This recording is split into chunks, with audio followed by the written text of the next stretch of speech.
আসসালামু আলাইকুম। Technique easy এডুকেশনের পক্ষ থেকে আপনাদেরকে জানাচ্ছি আন্তরিক শুভেচ্ছা ও অভিনন্দন।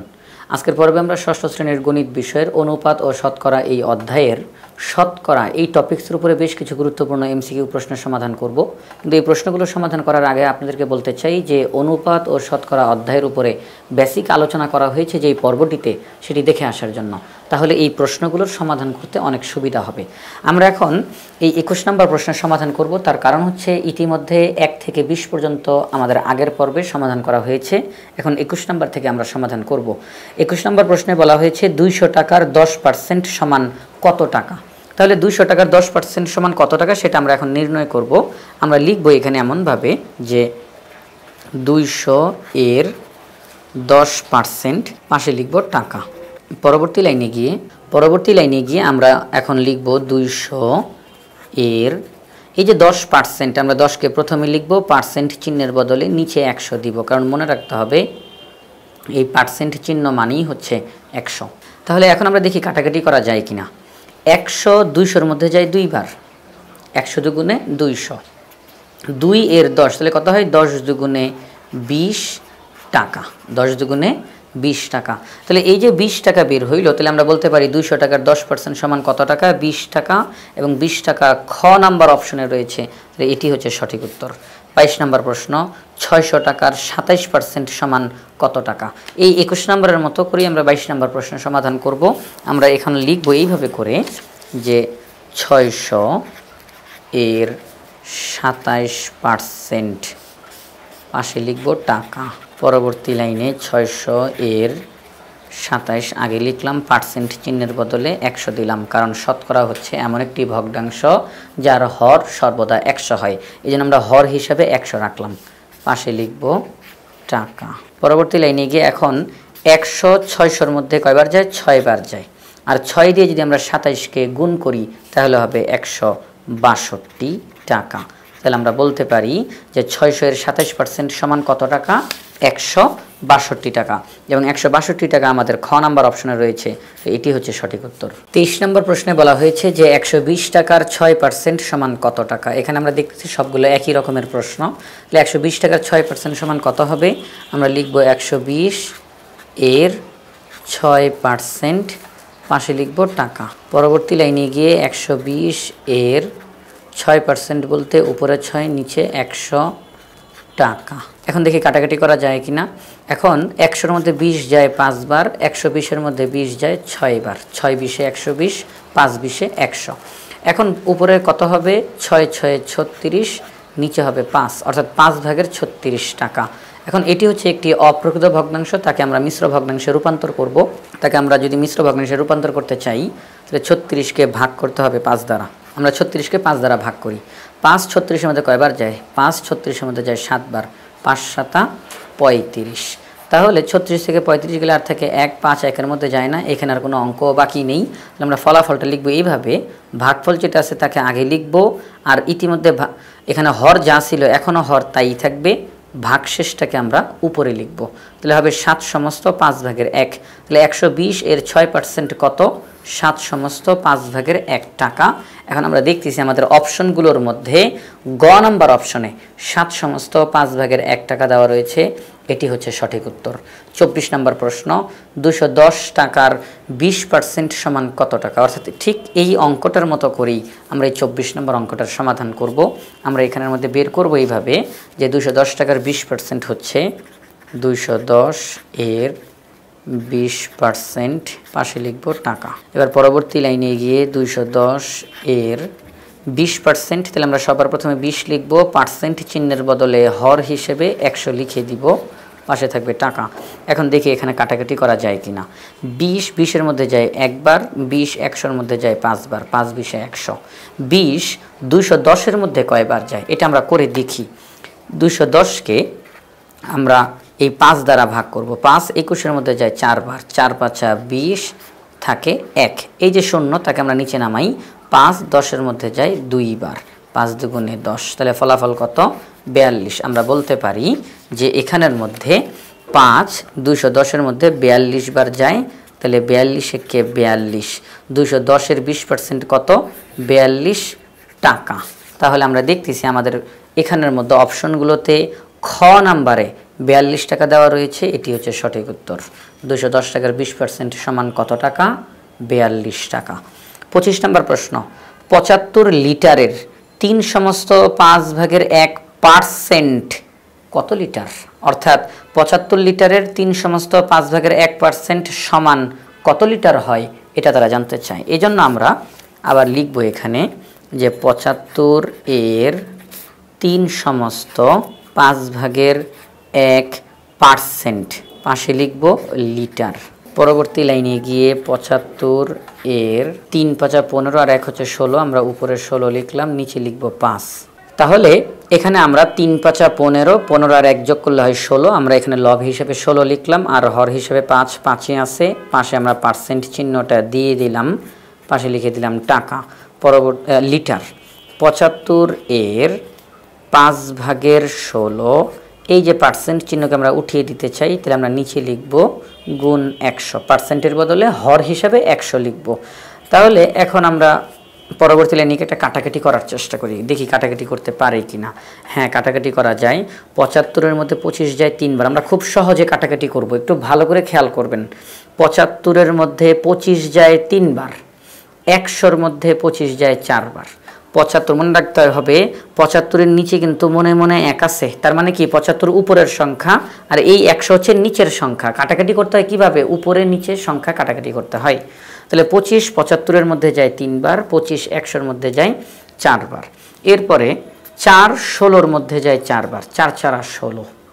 তাহলে আর কোনো কাটাকাটি করা যায় না, 3 × 4 = 12 আর নিচে হচ্ছে 5। আমি আবারও কাটাকাটিটা দেখিয়ে দিই। 75 এর মধ্যে 25 যায় 3 বার, 100-র মধ্যে 25 যায় 4 বার, 4 16-র মধ্যে যায় 4 বার, 4 × 4 = 16, আর কোনো কাটাকাটি করা যায় না। তাহলে উপরে 3 × 4 = 12 আর নিচে হচ্ছে 5। 12কে যদি আমরা 5 দ্বারা ভাগ করি তাহলে ফলাফল কত হবে? 12কে 5 দ্বারা ভাগ করলে ফলাফল হবে এরকম যে 5 12-র মধ্যে কয়বার যায়?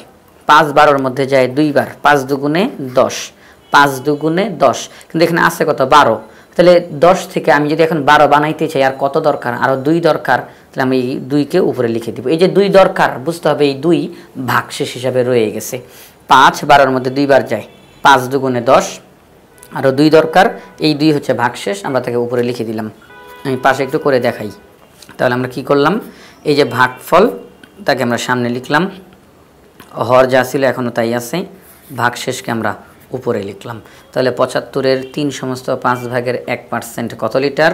2/5 লিটার। তাহলে 2/5 লিটার আমাদের খ নাম্বার অপশনে রয়েছে, সুতরাং এটি হচ্ছে সঠিক উত্তর। 75 লিটারের 3/5 সমান কত লিটার? সেটি হচ্ছে খ নাম্বার অপশনের 2/5 লিটার। আমাদের পরবর্তী প্রশ্ন 26 নম্বর প্রশ্নে বলা হয়েছে 3:4 এর শতকরায় প্রকাশ নিচের কোনটি? অর্থাৎ 3:4কে যদি আমরা শতকরায় প্রকাশ করি তাহলে কত হবে? মনে রাখতে হবে অনুপাতকে শতকরায় প্রকাশ করা যায়, শতকরাকে অনুপাতে প্রকাশ করা যায়। তাহলে এখানে একটা অনুপাত দিয়ে আমাদেরকে বলল শতকরায় প্রকাশ করো, আমরা তাহলে 3:4কে শতকরায় প্রকাশ করব। আমরা এখানে আমাদের লিখব 3:4, পরবর্তী লাইনে গিয়ে 3 প্রথমে আছে, 3কে প্রথমে লিখলাম, অনুপাতের চিহ্নের বদলে ভাগ চিহ্ন দিলাম, 4কে নিচে লিখলাম, অর্থাৎ 4/3। তাহলে 3:4কে যদি আমরা শতকরায় প্রকাশ করি তাহলে নিচের কোনটি হবে? সেটি হচ্ছে 4/3 হবে। এখন এই যে 4/3, এখন শতকরায় প্রকাশ করলে তো 4/3 হয় না, আমরা এটিকে ভগ্নাংশে প্রকাশ করলাম, এখন আমরা শতকরায় প্রকাশ করব। কিভাবে শতকরায় প্রকাশ করব? একেবারেই সহজ, আমরা লবকেও 100 দ্বারা গুণ করব, হরকেও 100 দ্বারা গুণ করব। তার কারণ হচ্ছে আমরা যখন কোনো কিছুকে শতকরায় প্রকাশ করি, শতকরা হচ্ছে এমন একটি ভগ্নাংশ যার হর সব সময় 100 হয়, হর সব সময় 100 হয়। অর্থাৎ কোনো ভগ্নাংশের যদি হর 100 না হয় তাকে আমরা শতকরা বলতে পারি না। তাহলে কোনো ভগ্নাংশের যদি হর 100 হয় তাকে আমরা শতকরা বলতে পারি। তাহলে অবশ্যই আমাদেরকে যে ভগ্নাংশটা থাকবে তার হর 100 বানাইতে হবে। এখন এই 100কে আমরা কিভাবে বানাতে পারি? আমরা সরাসরি নিচে 100 দ্বারা গুণ করলাম, উপরেও 100 দ্বারা গুণ করলাম, এবং এখানে আমরা যে দুইটা পদ্ধতিতে আলোচনা করতে পারি ইতিমধ্যে আমার আগের আলোচনাতে আমরা সেটি নিয়ে আলোচনা করেছি, আগের পর্বটিতে। তো এখন এখানে আমরা উপরে 100 দ্বারা গুণ করলাম, নিচে 100 দ্বারা গুণ করলাম। এখন নিচের যেই 100 তাকে আমরা কোনো কিছু করব না, নিচের 100কে আমরা কিচ্ছু করব না, এভাবে করে রেখে দিব, বাকিগুলোকে আমরা কাটাকাটি করার চেষ্টা করব। এখন 4 100-র মধ্যে যায় 25 বার, 4 25-এ 100, আর এখন উপরে কত রইল 3 25-এ 75, নিচে 100। আমরা কিন্তু নিচের 100-কে কিছু করি নাই, কারণ আমাদের মূল উদ্দেশ্য শতকরায় প্রকাশ করা, আর শতকরায় প্রকাশ করতে হলে হরকে 100 বানাইতেই হবে। এখন আমরা পরবর্তী লাইনে গিয়ে 75 লিখলাম, আর নিচের যে 100 তার বদলে আমরা পার্সেন্ট চিহ্ন দিয়ে দিলাম। অর্থাৎ 3:4-কে যদি আমরা শতকরায় প্রকাশ করি তাহলে ফলাফল হবে 75%। 75% আমাদের ঘ নাম্বার অপশনে দেওয়া রয়েছে, তাহলে এটি হচ্ছে সঠিক উত্তর। 27 নম্বর প্রশ্নে বলা হয়েছে যে 3:20, আবার একটু খেয়াল করবেন এখানে কিন্তু 27.3 না, এটা হচ্ছে 27 নম্বর প্রশ্ন, আর প্রশ্নের শুরুতেই বলা হয়েছে 3:20, এই অনুপাতটিকে শতকরায় প্রকাশ করলে কোনটি হবে। তাহলে 3:20-কে যদি আমরা শতকরায় প্রকাশ করি তাহলে কত হয় সেটা আমরা দেখি। ইতিমধ্যে আমরা 26 নম্বর প্রশ্নের যেভাবে করে সমাধান করেছি আমরা ওই একই পদ্ধতিতে 27 নম্বর প্রশ্নের সমাধান করব। আমরা সবার প্রথমে 3:20 লিখলাম, পরবর্তী লাইনে গিয়ে 3 প্রথমে আছে, প্রথমে লিখলাম, অনুপাতের চিহ্নের বদলে ভাগ চিহ্ন দিলাম, 20-কে পরে লিখলাম 20/3। এই যে 20/3 লিখলাম, তাকে এখন আমরা শতকরায় প্রকাশ করব। আমরা খুব সহজেই উপরেও 100 দ্বারা গুণ করব, নিচেও 100 দ্বারা গুণ করব, কিন্তু নিচের 100-কে আমরা কিছু করব না, নিচের 100 অক্ষত থাকবে। একে যদি আমরা টাচও করি তাহলে সমস্যা হয়ে যাবে, তাহলে আমরা নিচের 100-কে কিছু করব না, বাকিগুলোকে আমরা একটু কাটাকাটি করার চেষ্টা করি। 20 100-র মধ্যে যায় 5 বার, 5 20-এ 100, তাহলে উপরে কত হয়, উপরে হয় 3 5 15, আর নিচে হচ্ছে 100। পরবর্তী লাইনে গিয়ে আমরা লিখতে পারি 15, আর এই যে নিচে 100 আছে এই 100-র বদলে আমরা দিলাম পার্সেন্ট চিহ্ন, 15%। তাহলে আমরা 3:20 এটিকে যদি শতকরায় প্রকাশ করি তাহলে ফলাফল হবে 15%, এবং 15% আমাদের গ নাম্বার অপশনে দেওয়া রয়েছে, এটি হচ্ছে সঠিক উত্তর। 28 নম্বর প্রশ্নে বলা হয়েছে যে 1:4-কে শতকরায় প্রকাশ করলে কত হয়। এই যে আমরা এখানে যে 26 27 প্রশ্নের সমাধান করলাম, ঠিক এই একই পদ্ধতিতে 28 নম্বর প্রশ্নের সমাধান করব, 1:4-কে শতকরায় প্রকাশ করব। ইতিমধ্যে এই যে আমরা 27 নম্বর যে প্রশ্নের সমাধান করলাম সেটি কিন্তু এখানে দেওয়াও রয়েছে। আমরা এই একই পদ্ধতিতে 28 নম্বর প্রশ্নটা সমাধান করব। আমরা এখন লিখব 1:4, পরবর্তী লাইনে গিয়ে 1-কে প্রথমে লিখলাম, অনুপাতের চিহ্নের বদলে ভাগ চিহ্ন দিলাম, 4-কে নিচে লিখলাম। এখন আমরা নিচেও 100 দ্বারা গুণ করব, উপরেও 100 দ্বারা গুণ করব, নিচের 100-কে আমরা কিছু করব না, বাকিগুলোকে কাটাকাটি করার চেষ্টা করব। 4 100-র মধ্যে যায় 25 বার, 4 25-এ 100। পরবর্তী লাইনে আমরা লিখব উপরে 25 1-কে 25, নিচে হচ্ছে 100, সমান চিহ্ন দিয়ে 25-কে প্রথমে লিখলাম, এর নিচের এই 100-র বদলে পার্সেন্ট চিহ্ন দিলাম। তাহলে 1:4 তাকে যদি আমরা শতকরায় প্রকাশ করি তাহলে হবে 25%। এটি আমাদের ক নাম্বার অপশনে রয়েছে, তাহলে এটি হচ্ছে সঠিক উত্তর। 29 নম্বর প্রশ্নে বলা হয়েছে 10 টাকা 50 টাকার শতকরা কত। তাহলে 10 টাকা 50 টাকার শতকরা কত সেটা আমরা বের করব কিভাবে। আমরা বলবো এটা যে 10 টাকা 50 টাকার 50 ভাগের 10 ভাগ। 10 টাকা 50 টাকার কত ভাগের কত ভাগ, 50 ভাগের 10 ভাগ। 20 টাকা 70 টাকার কত ভাগ, বলবো 70 ভাগের 20 ভাগ। 15 টাকা 45 টাকার কত ভাগ, 45 ভাগের 15 ভাগ। একই রকমভাবে 10 টাকা 50 টাকার 50 ভাগের 10 ভাগ। এই যে 50 ভাগের 10 ভাগ লিখলাম, এটিকে এখন আমরা শতকরায় প্রকাশ করে দিব। তাহলে আমরা কি করব, নিচেও 100 দ্বারা, যখনই বলবে শতকরায় প্রকাশ করো, শতকরায় প্রকাশ করো, তখনই আমরা নিচে 100 দ্বারা গুণ করে দিব, উপরে 100 দ্বারা গুণ করে দিব। এটা খুবই সহজ হয়। তাহলে এখন নিচের 100-কে আমরা কিছু করব না, বাকিগুলোকে কাটাকাটি করার চেষ্টা করব। 50 100-র মধ্যে যায় 2 বার, 10 দুগুণে 20, নিচে হচ্ছে 100। আমরা পরবর্তী লাইনে লিখতে পারি 20, 100-র বদলে পার্সেন্ট চিহ্ন। তাহলে 10 টাকা 50 টাকার শতকরা কত, 20%, এবং আমাদের 20% আমরা দেখতেছি ক নাম্বার অপশনে রয়েছে, এটি হচ্ছে সঠিক উত্তর। 30 নম্বর প্রশ্ন, 7 টাকা 28 টাকার শতকরা কত। তাহলে যেহেতু এই যে এখানের মধ্যে ঠিক 29 নম্বর প্রশ্নের মতো এই 30 নম্বর প্রশ্নের আমরা সমাধান করব। 7 টাকা 28 টাকার শতকরা কত, আমরা এখানের মধ্যে লিখব এইভাবে যে 7 টাকা 28 টাকার 28 ভাগের 7 ভাগ। এখন আমরা নিচেও 100 দ্বারা গুণ করি, উপরেও 100 দ্বারা গুণ করি। 7 28-এর মধ্যে যায় 4 বার, 4 7 28, 4 এই উপরের 100-র মধ্যে যায় 25 বার, 4 25-এ 100। পরবর্তী লাইন, উপরে শুধু 25 আছে, নিচে 100 আছে। পরবর্তী লাইন 25 লিখলাম, নিচের 100-র বদলে পার্সেন্ট চিহ্ন দিলাম, অর্থাৎ 25%। তাহলে 7 টাকা 28 টাকার শতকরা কত, 25%, যা আমাদের খ নাম্বার অপশনে রয়েছে। এরপরে 31 নম্বর প্রশ্ন, 9 টাকা 27 টাকার শতকরা কত। ঠিক একই পদ্ধতিতে কিন্তু আমরা অঙ্কগুলো করতেছি। তাহলে আমরা এখন লিখব এইভাবে যে আমাদের এখানে 9 টাকা 27 টাকার শতকরা কত। আমরা লিখব 9 টাকা 27 টাকার 27 ভাগের 9 ভাগ। এখন এটিকে আমরা শতকরায় প্রকাশ করব, নিচে 100, কারণ আমাদেরকে বলছে যে 9 টাকা 27 টাকার শতকরা কত, মানে পার্সেন্টেজে ফলাফলটা বের করতে হবে। নিচে 100 দ্বারা গুণ করব, উপরেও 100 দ্বারা গুণ করব। এখন দেখি কাটাকাটি করা যায় কিনা। 9 27-এর মধ্যে যায় 3 বার, 3 নং 27, 3 100-এর মধ্যে কয়বার যায় সেটাই এখন আমরা দেখব। যে আমরা দেখতেছি পরবর্তী লাইনে ফলাফলটা এরকম যে উপরে 100 আর নিচে 3 গুণ 100। এখন একটু খেয়াল করেন তো আমরা কি এই কাজটা এইভাবে করে করতে পারি কিনা, যে উপরের 100 নিচে 3 গুণ নিচের 100 উপরে কিছু নাই মানে 1। একটু দেখেন তো এটা করা যায় কিনা, যে 100-কে 1 দিয়ে গুণ দিলে তো 100ই হবে, আর নিচে 3 গুণ 100, এই যে 3 গুণ 100 অর্থাৎ যা আছে তাই, শুধু আমরা একটু ভেঙে লিখলাম, এই পার্থক্য, আর কোনো পার্থক্য নেই। তাহলে এই যে 3 ভাগের 100, এখানে কি বলা হয়েছে, এখানে বলা হয়েছে 100-কে ভাগ করতে হবে 3 দ্বারা। করি আমরা 100-কে 3 দ্বারা ভাগ করি।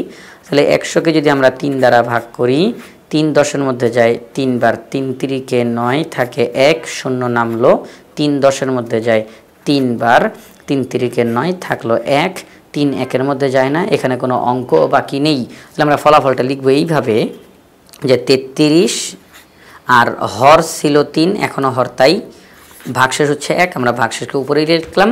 আর এই যে গুণ 100 ভাগের 1, এটির বদলে আমরা পার্সেন্ট চিহ্ন দিয়ে দিলাম, অর্থাৎ 9 টাকা 27 টাকার শতকরা কত, 33 সমস্ত 3 ভাগের 1%। তাহলে 33 সমস্ত 3 ভাগের 1% আমরা এখানে দেখতেছি আমাদের ঘ নাম্বার অপশনে রয়েছে 33 সমস্ত 3 ভাগের 1%, এটি হচ্ছে সঠিক উত্তর। 32 নম্বর প্রশ্নে বলা হয়েছে যে 30 লিটার 120 লিটারের শতকরা কত। 30 লিটার 120 লিটারের শতকরা কত সেটা আমরা বের করব এইভাবে। আমরা এখানে লিখব 30 লিটার 120 লিটারের 120 ভাগের 30 ভাগ। 30 লিটার 120 লিটারের 120 ভাগের 30 ভাগ। এখন যেহেতু বলছে শতকরা, নিচেও 100 দ্বারা গুণ করব, উপরেও 100 দ্বারা গুণ করব। নিচের 100-কে কিছু করব না, বাকিগুলোকে আমরা দেখি কাটাকাটি করা যায় কিনা। 30 120-এর মধ্যে 4 বার যায়, 30 120-এর মধ্যে 4 বার যায়, 4 100-এর মধ্যে 25 বার যায়, 4 25-এ 100। তাহলে পরবর্তী লাইনে উপরে 25 নিচে 100 অর্থাৎ 25%। তাহলে আমরা বলতে পারি 30 লিটার 120 লিটারের শতকরা কত, সেটি হচ্ছে 25%, অর্থাৎ গ নাম্বার অপশনটা হচ্ছে সঠিক। 33 নম্বর প্রশ্ন, 66 সমস্ত 3 ভাগের 2%-কে সাধারণ ভগ্নাংশে প্রকাশ করলে নিচের কোনটি পাওয়া যাবে। সাধারণ ভগ্নাংশে আমরা এখন প্রকাশ করব, সেটি হচ্ছে এইভাবে যে 66 সমস্ত 3 ভাগের 2%। এখন পরবর্তী লাইনে গিয়ে 66 সমস্ত 3 ভাগের 2, আমরা যদি এই মিশ্র ভগ্নাংশটিকে অপ্রকৃত ভগ্নাংশে রূপান্তর করি তাহলে কত হবে, 3 দিয়ে যদি আমরা 66-কে গুণ দেই তাহলে হবে 198, তার সাথে 2 যোগ করলে হবে 200। এই 200-কে আমরা লব হিসাবে লিখে দিব, আর হর 3 ছিল এখনও হর তাই থাকবে, পাশে লিখে দিলাম পার্সেন্ট। তাহলে এই যে আমাদেরকে বলছে যে 66 সমস্ত 3 ভাগের 2%-কে সাধারণ ভগ্নাংশে প্রকাশ করলে নিচের কোনটি হবে, সেটি হচ্ছে 3 ভাগের 200%। এখন এখানে আমাদের কোনোটার মধ্যে আর পার্সেন্ট চিহ্নটা দ্বারা দেয় নেই, কিন্তু আমরা কিন্তু এখানে একটা কাজ করতে পারি, সেটা হচ্ছে পার্সেন্ট চিহ্নকে আমরা উঠিয়ে দিই। সেটা কিভাবে, সেটি হচ্ছে 3 ভাগের 200% চিহ্নের বদলে আমরা গুণ 100 ভাগের 1 লিখলাম, গুণ 100 ভাগের 1 লিখলাম। এখন এই 100 এই 200-র মধ্যে যায় 2 বার, তাহলে পরবর্তী লাইনটা হবে এরকম 2 1-কে 2 আর নিচে হচ্ছে 3। খেয়াল রাখতে হবে যে 3 ভাগের 200%, আমরা কিন্তু ইতিমধ্যে আমাদের ক নাম্বার অপশনে কিন্তু 3 ভাগের 200 দেখতেছি, কিন্তু এখানে পার্সেন্ট চিহ্ন আছে, এখানে কিন্তু পার্সেন্ট চিহ্ন নাই। তাহলে এখানে আমরা কি করতে পারি, পার্সেন্ট চিহ্নকে আমরা সরিয়ে দিব। পার্সেন্ট চিহ্নকে সরানোর জন্য আমরা লিখব গুণ 100 ভাগের 1, পার্সেন্ট চিহ্নের বদলে গুণ 100 ভাগের 1 লিখব। এখন কাটাকাটি করা যায়, 100 200-এর মধ্যে যায় 2 বার, 2 1-কে 2 আর নিচে হচ্ছে 3, অর্থাৎ 3/2। আমরা যদি 66 সমস্ত 3/2%কে সাধারণ ভগ্নাংশে প্রকাশ করি তাহলে ফলাফল হবে 3/2, এবং 3/2 আমরা দেখতেছি আমাদের গ নাম্বার অপশনে রয়েছে, এটি হচ্ছে সঠিক উত্তর। এরপর 34 নম্বর যেই প্রশ্ন বলা হয়েছে শতকরা শব্দের অর্থ কি? শতকরা শব্দের অর্থ হচ্ছে প্রতি শতে। আমাদের এখানে 4টা অপশন। ক নাম্বার অপশনে বলা হয়েছে প্রতি হাজারে। শতকরা শব্দের অর্থ কি? প্রতি হাজারে, প্রতি 200-তে, হাজার প্রতি না। শতকরা শব্দের অর্থ হচ্ছে প্রতি শতে, অর্থাৎ প্রতি 100-তে। যদি বলা হয় যে এটি শতকরা কত হবে, বুঝতে হবে যে 100-র মধ্যে এটি কত হবে। শত বলতেই, এই শতকরা বললেই বুঝতে হবে 100-র কথা বোঝানো হচ্ছে। তাহলে শতকরা শব্দের অর্থ কি? প্রতি শতে। তাহলে আমরা বুঝলাম 34 নম্বর প্রশ্নের সঠিক উত্তর হচ্ছে গ, প্রতি শতে। 35 নম্বর প্রশ্নে বলা হয়েছে শতকরা কোন চিহ্ন ব্যবহার করলে কোনো একক ব্যবহার করতে হয় না, অথবা শতকরা শব্দটিকে সংক্ষেপে কোন প্রতীক দ্বারা প্রকাশ করা হয়। দুইটি প্রশ্ন কিন্তু একই প্রশ্ন, এই জন্যই মাঝখানে অথবা দেওয়া হয়েছে। এখন এখানে তারা বলছে শতকরা কোন চিহ্ন, অর্থাৎ আমরা কোন চিহ্নের মাধ্যমে শতকরাকে প্রকাশ করি, কোন চিহ্নটা দিলে কোনো একক লেখা লাগে না, সেটি হচ্ছে এই যে যোগ বিয়োগ পার্সেন্ট চিহ্ন ভাগ চিহ্ন। কোনটি? সেটি হচ্ছে গ নাম্বারের এই যে চিহ্নটি, এই চিহ্নটিকে বলা হয় শতকরার চিহ্ন। এটি শতকরার চিহ্ন। এই চিহ্নটি দিলে আর কোনো আমাদেরকে নতুন করে অন্য কোনো একক ব্যবহার করার প্রয়োজন পড়ে না, অথবা আমরা শতকরা শব্দটিকে এই চিহ্নের মাধ্যমে আমরা প্রকাশ করে থাকি। 36 নম্বর প্রশ্ন, শতকরা একটি ভগ্নাংশ, পূর্ণ সংখ্যা, স্বাভাবিক সংখ্যা, অমূলত সংখ্যা, কোনটা হবে? এখন ভগ্নাংশ হচ্ছে একটি ভগ্নাংশ, কারণ আমরা জানি যে শতকরা কি? শতকরা হলো এমন একটি ভগ্নাংশ যার হর সর্বদা 100 হয়। আমি আবারও বলি, শতকরা হলো এমন একটি ভগ্নাংশ যার হর সর্বদা 100 হয়। যেমন আমি যদি এই পার্সেন্ট চিহ্নটা এখানে লিখি, আর আমি যদি পরবর্তী লাইনে গিয়ে বলি যে আমি পার্সেন্ট চিহ্ন উঠিয়ে দিতে চাই, তাহলে আমি পার্সেন্ট চিহ্নের বদলে লিখব 100/1। পার্সেন্ট চিহ্নের বদলে লিখব 100/1। এই যে একটা ভগ্নাংশ লিখলাম, এই ভগ্নাংশের হর হচ্ছে 100, যার কারণে এটিকে আমরা শতকরা বলতে পারি। তাহলে শতকরা একটি ভগ্নাংশ। আর এখানে লিখছে স্বাভাবিক, স্বাভাবিকের পাশে এখানে সংখ্যা হবে, স্বাভাবিক সংখ্যা।